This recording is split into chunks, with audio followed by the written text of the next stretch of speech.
নমস্কার বন্ধুরা, পিঙ্কি রান্নাঘরে। তো চলে এলাম শীতের দিনের সবজি নিয়ে একটা নিরামিষ রান্না তোমাদের সাথে শেয়ার করছি। তো দেখো, এখানে পালং শাক নিয়ে নিয়েছি।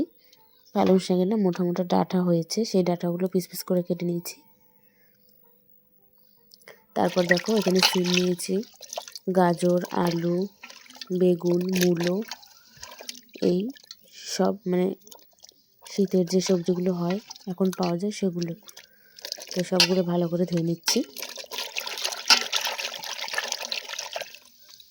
সব ভালো করে ধুয়ে নিলাম।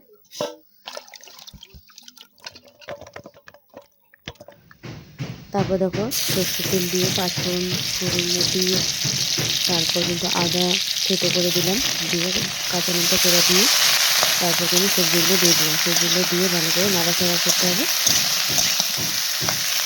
তারপর পরিমাণ মতো হলুদ লবণ দিয়ে দিতে হবে।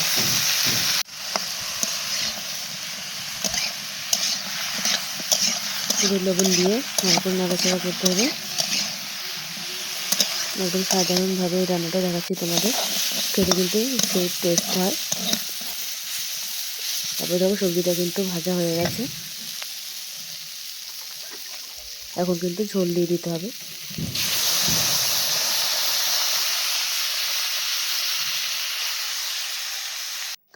পরিমাণ মতো ঝোলটা দেবে, যতটুকু সবজি থাকবে সেই পরিমাণেই ঝোল দিতে হবে, বেশি ঝোল দেওয়া যাবে না।